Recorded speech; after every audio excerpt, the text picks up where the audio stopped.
This is not going to be another one of those videos where somebody talks to you about thumbnails and click-through rates and all the same jargon you're used to hearing on every single video like this. In fact, I'm going to tell you the truth about how big creators actually achieve success and the things that I learned from a $15,000 YouTube coaching program that I'm literally going to spill in this video for free. So if that's what you're ready for, to understand the secrets that are separating those who are literally blowing up on YouTube, like I am doing right now with 7,000 subscribers in literally 7 days, and being able to get to there to millions, then the principles that I share with you in this video are exactly what you have been missing. So hit the thumbs up button if you're super excited and ready for me to get into the details. The first of the 4 steps that I want to share with you today that are the unconventional things that people don't really talk about that happen behind the scenes is to understand who you're making a video for. And so if you want to grow on YouTube, even the videos that seem like they're the most random, but they do really well,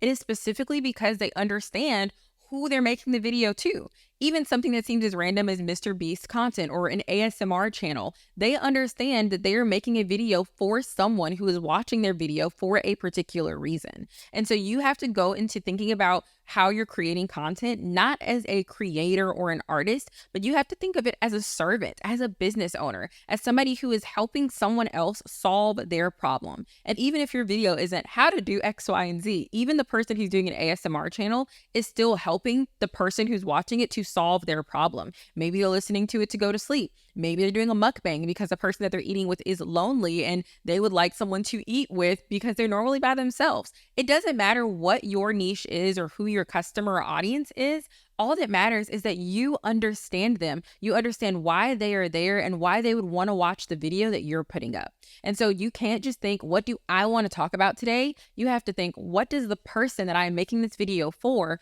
want and need to hear? And how do I put it into a package that is going to be the most well received by them? And so when you start viewing your YouTube channel as an opportunity to serve others and as an opportunity to solve their problems and to meet their needs, then of course they're going to come flocking to you. Just like you clicked on this video because you want to know how you can do the same thing in your own YouTube channel. And I am providing a service. I am telling you all the things that you need to know to do that. And so you thumbs up the video, you subscribe because you want to make money online and hear more about it.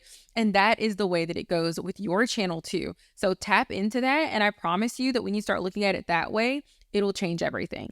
The second step, which is going to encompass all of that YouTube jargon that you hear into one, is simply understanding your market. Again, even if you're not necessarily selling a product, you are still in a market with your audience and you still have a group that your content is going to be classified under. And so I'm going to give you a little bit of homework, and I promise you though, it's going to be the best homework of your life because it's going to change everything when you implement it for your YouTube channel.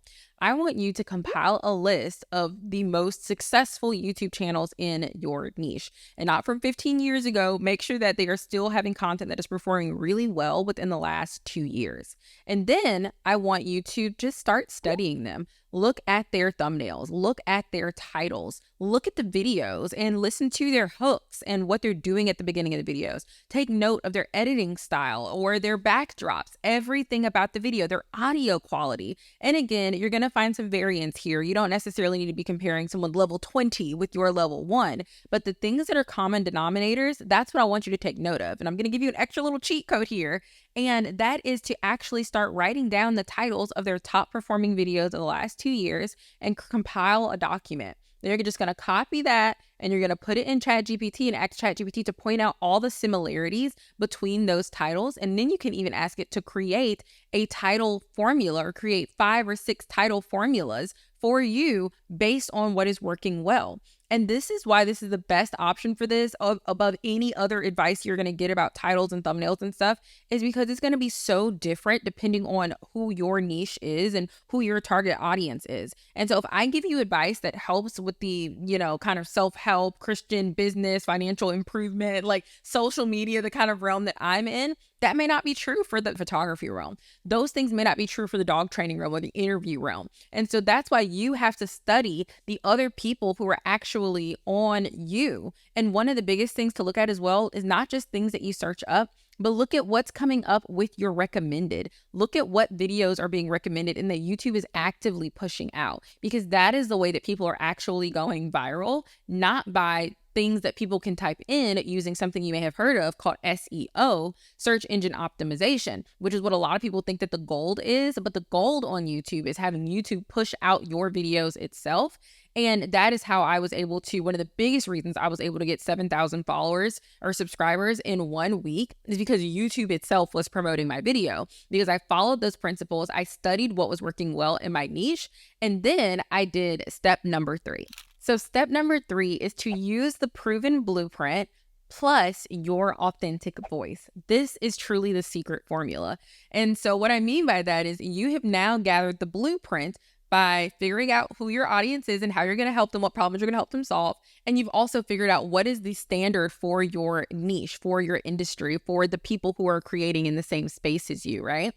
And now that you understand that, that should be your basis. But you shouldn't just be carbon copying titles or thumbnails or hooks. What you should be doing is understanding why they work, making sure you're infusing those same things into your videos, and then adding your own sparkle and sprinkle. And this is why I always tell my customers, there's no such thing as competition. There's only confirmation. And if you see that other people are doing the same thing, it just confirms that there is a market out there, that there are people who actually need help with that thing. And what you have to be confident in is that God only made one of you. There's only one of you with your experiences, your insights, your specific demographics, like you being a man or a woman, or you being whatever race or ethnicity he created you as. And so all of those things that create this wonderful you soup is going to be a unique soup that nobody else has. And so you don't need to worry about competition. You don't need to worry about what other people have going on, because you are going to reach somebody that is distinct and different from these other people and who God has called for them to reach. And so you do not be afraid to add that you-ness into it. Like, I make puns, I make jokes, I give, kind of quotes and like sayings, and you see how animated I am. Some people say they hate that I talk with my hands. That's me. Some people say they hate how I can get, or maybe my voice, or maybe my delivery, maybe I talk too fast. But all of those things are things that really resonate with some people who love the jokes that I make, who enjoy my personality on camera, who think that I'm really funny, or who love that I am very animated. And that's the thing. It's not about finding all the people or making everyone enjoy your content. It's about finding your people. And I'm telling you, the very parts of you that you are hiding are going to be the parts of you that somebody loves. They're going to be the parts of you that somebody says, I'm subscribing for that reason.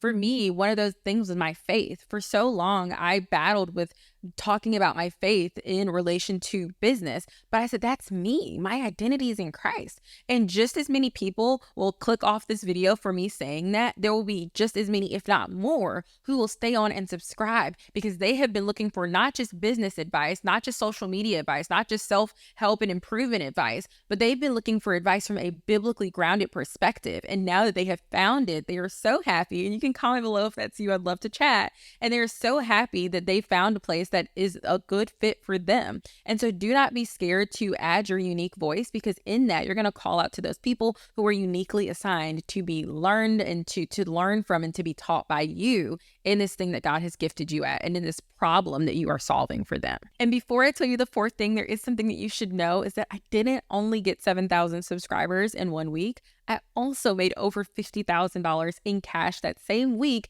just from people coming in from my YouTube channel. And so if you want to know not just about how to get subscribers, but how to actually monetize so you can literally make your yearly salary in a single month, then I would love to explain to you how I'm able to monetize my skills and create a passive income system where I can make money like that every single month while literally working not even 5 hours a week. And I have a training that is free in my description that goes over everything step by step and is going to show you exactly how I do it. And you can subscribe. I'm going to make another video about it next week that's going to be going over the steps that I took to be able to make $100,000 a month or more working 5 hours a week. But if you don't want to wait for that, make sure you check out the video in the description. It is a free training that goes over everything that you need to know so that you can monetize using YouTube and to be able to make enough to quit your job, even if you don't have thousands of subscribers. So step number 4 is probably the only kind of more cliche advice on this list, but it's tried and true because it works. And that is analyze your data. Once you've started posting consistently, which I didn't even bother making that a step, because I mean, when you're looking at your market, you need to see how often they're posting and stuff like that to figure out what's going to be the best balance for you as well, to see like, again, what's expected. But once you've done during that and after about your first 30 days is when you can start really looking at your data, and you can start looking at, okay, what's working well? How about the click-through rate? How many people are looking at my video that are actually clicking on it? How are the, my engagement doing? Are people dropping off in that first 30 seconds? And whatever it is, you can look and see what's going really, really well and what's going really, really wrong. And then you can just adjust and test different things out. And you really have to come into this as a scientist and somebody who's prepared to learn. If you decide you're going to pop off and your first video is going to get you 1 million views, not only are you going to be disappointed, but this also going to make you discouraged from wanting to continue trying, because you set these high expectations for yourself. If you want to set some expectations for yourself, I'm going to challenge you to set what I call action goals. Action goals are the goals that are based around the things that are completely within your control that you can do. So an action goal might be like, I'm going to take aside an hour a week to focus on YouTube. And in this first week, I'm going to focus on getting a compilation of channels. In the second week, I'm going to focus on getting a compilation of titles. The third week, I'm going to get a compilation of hook. And the fourth week, I'm going to get a compilation of thumbnails. Then next month, I'm going to expand that to 2 hours per session. And now I'm going to go through and I'm going to analyze what are the things. And so you see what I mean? And then you say, okay, the next month, my goal is to be to take all of that and to create my scripts for the first month of YouTube. Boom. The next month, I'm going to now set that up and I'm going to upload 1 video a week consistently now for the next 12 months. And you can clap, celebrate, and thank the Lord every time you hit those milestones and goals for the actions that are within your control. And then you have outcome goals, which are the things that are not directly in your control. It doesn't matter if you hit every single thing on that list. You may not get 100,000 subscribers your first month on YouTube. And that's okay. That's why we celebrate the action goals. And then if we don't get our outcome goals, we can go back and evaluate, okay, have we actually been uploading consistently? Did we actually do the homework, or did we kind of skip around and put our own twist on it and say, oh, it really doesn't matter that much as long as it's kind of close enough, And we can be honest with ourselves and evaluate that. But if you're doing the action, then that is a reason enough to celebrate. And then you can look at the outcome to determine how to change your action. But your actions should be 90% of your focus and the outcome only 10. Because again, there's just no point in focusing on things that we can't directly control, but we can control our actions. And so that's where we want to tap in. So again, if you want to know how to not just create a YouTube channel, but how to be able to monetize it through your own skills and being able to offer people something that they actually really want and that they'd be begging you to pay for, make sure you check out the training I have below, which is free. And then at the end, it does explain how you can work with me if you want more help to learn from me on how I was able to do the same thing. So I'll see you there.